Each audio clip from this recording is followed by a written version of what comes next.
जय श्री राम, जय श्री राम, जय जय श्यावर राम। आज हम बात करेंगे श्री महाकाली साधना। श्री महाकाली साधना को करने मात्र से साधक को धर्म, अर्थ, काम, मोक्ष चतुर्वर्ग फल की प्राप्ति हो जाती है।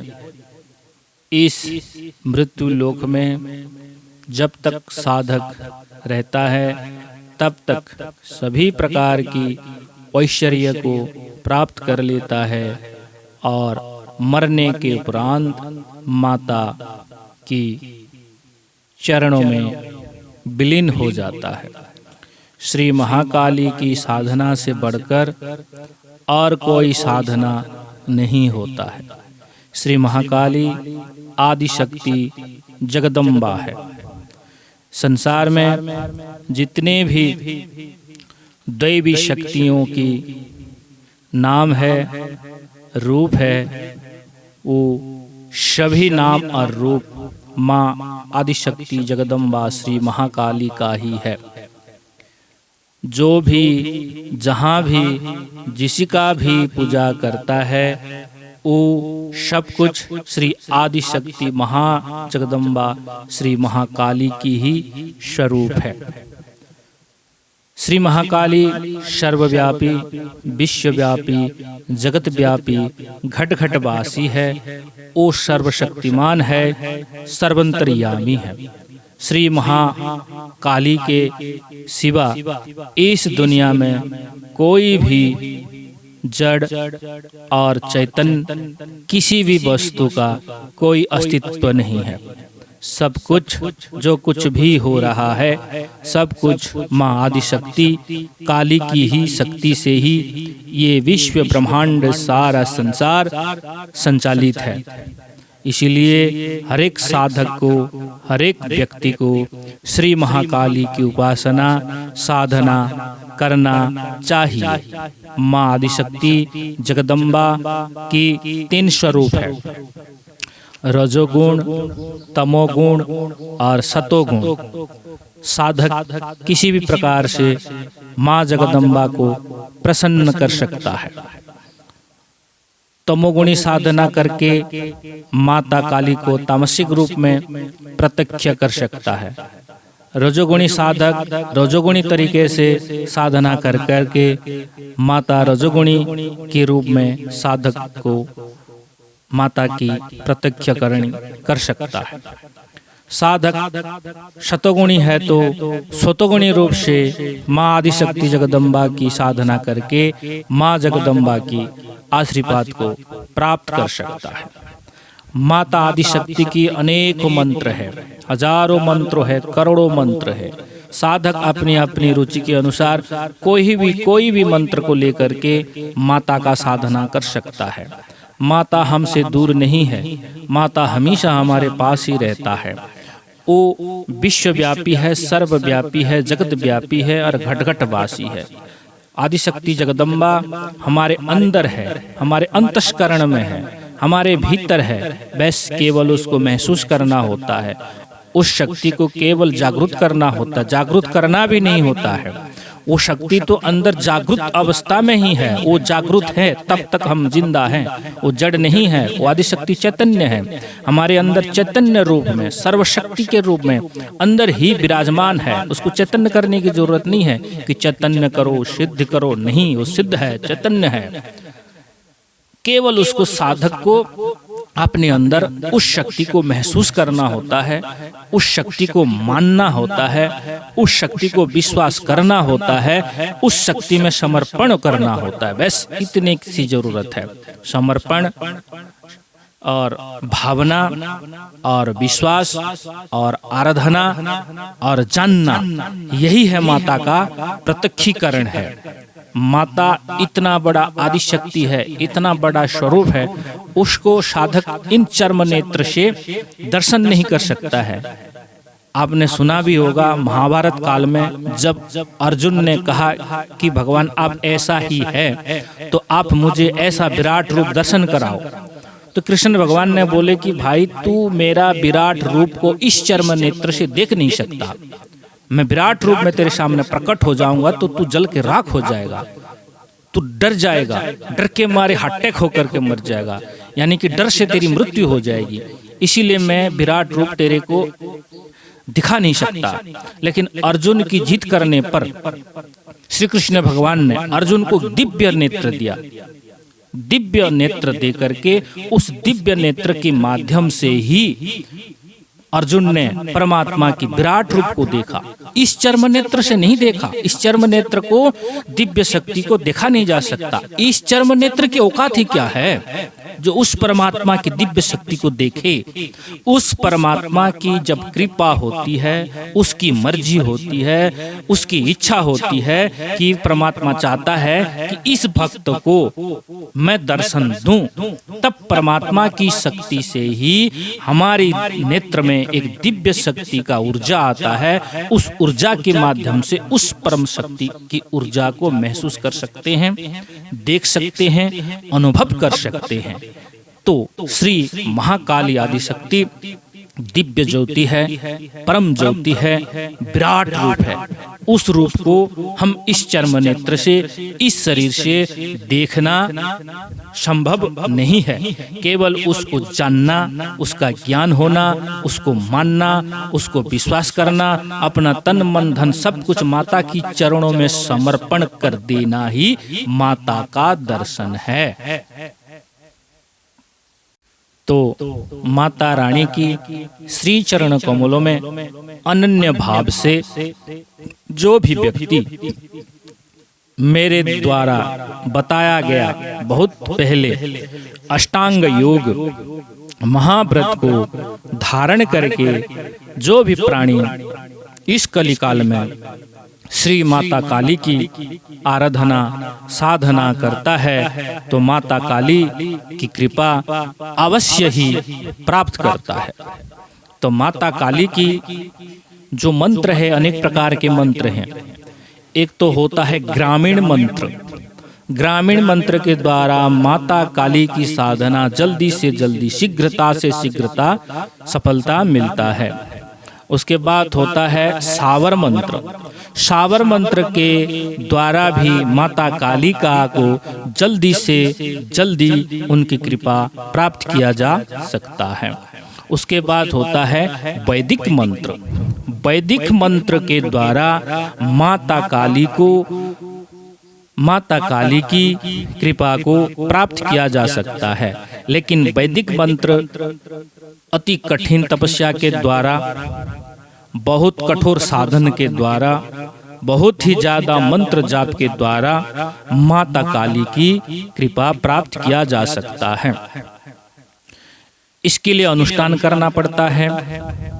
लेकिन वैदिक मंत्र जाप के द्वारा, वैदिक मंत्र जाप के द्वारा साधक को सभी प्रकार की अभिष्ट का सिद्धि होता है और चतुर्वर्ग फल की प्राप्ति होता है। जो वैदिक मंत्र है वो इसी जन्म में भी सुख देता है और मरने के उपरांत वैदिक मंत्र के द्वारा ही स्वर्ग को प्राप्त किया जा सकता है। ये जो श्रावर मंत्र होते हैं और जो ग्रामीण मंत्र होते हैं, ये अभिष्ट सिद्ध करने के लिए होते हैं, ये कार्य को सिद्ध करने के लिए होते हैं, ये मन चाहा फल को प्राप्त करने के लिए ये ग्रामीण मंत्र और सावर मंत्र के द्वारा जल्दी से जल्दी माता रानी की कृपा को प्राप्त करके अपनी अभिष्ट को सिद्ध करने के लिए होता है। ग्रामीण मंत्र के द्वारा, साबर मंत्र के द्वारा, जहाँ तक आज तक मैंने ज्ञान का अध्ययन किया, मेरे अनुभव के द्वारा मैं ये बात बता रहा हूँ कि स्वर्ग की प्राप्ति यानी कि मुक्ति की प्राप्ति असंभव है।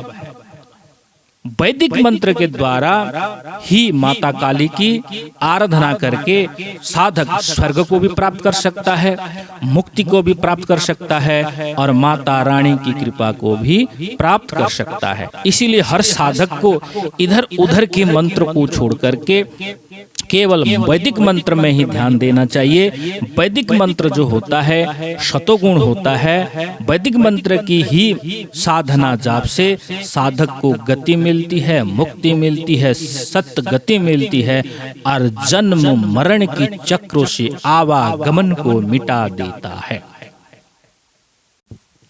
तो मैं आज आपको एक वैदिक मंत्र दूंगा। संपूर्ण वैदिक मंत्र है, ये संपूर्ण शक्तिमान मंत्र है। इस मंत्र से आप सत्कर्म कर सकते हो, मन चाहा फल प्राप्त कर सकते हो। इस मंत्र से आप ऑलराउंडर यानी कि कुछ भी कर सकते हो, कुछ भी। बस इस मंत्र का आपको प्रयोग करना आना चाहिए और इस मंत्र को आप कैसे सिद्ध करते हैं ये आपको आना चाहिए। इस मंत्र को आप सिद्ध करके अपने पास रखना चाहिए। बस सिर्फ एक ही इसी मंत्र से आप षटकर्म ऑलराउंडर सभी कार्य को सिद्ध कर सकते हो।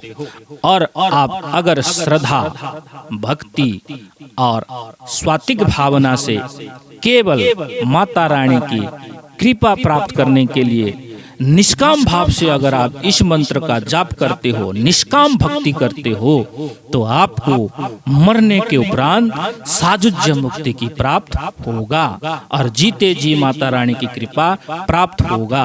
आपको मन चाहा फल, मन चाहा वस्तु, मन चाहा सुख आपको इस पृथ्वी लोक में मिलता ही रहेगा। ये जो मंत्र है, इस मंत्र का जाप हर एक साधक को करना चाहिए। और एक बात बता दूं कि साधक कोई भी साधना करे, तमोगुणी, रजोगुणी, सतोगुणी, किसी भी प्रकार की कोई भी अभिष्ट सिद्धि करने के लिए कोई भी साधना करे, लेकिन उसमें भी सफलता प्राप्त के लिए श्री महाकाली की साधना अति आवश्यक है। क्योंकि महाकाली की शक्ति से ही और भी जितने संसार में छोटे मोटे शक्ति हैं, वो सभी शक्ति काली माता की ही शक्ति से चलते हैं। इसीलिए सबसे पहले काली माता की कृपा को प्राप्त कर लेना चाहिए, जिससे और भी कोई भी साधना करें, वो साधना में हमको जल्दी से जल्दी, शीघ्रता से शीघ्रता उस साधना में हमको सफलता मिले। हर एक कार्य में सफलता पाने के लिए, चाहे आध्यात्मिक क्षेत्र हो, चाहे तंत्र क्षेत्र हो, और जीवन की धन की कमाई के लिए कोई भी कार्य क्षेत्र हो, हर एक कार्य क्षेत्रों में सफलता पाने के लिए इस मंत्र का जाप अवश्य करना चाहिए। आप सुबह शाम भी इस मंत्र का जाप कर सकते हो।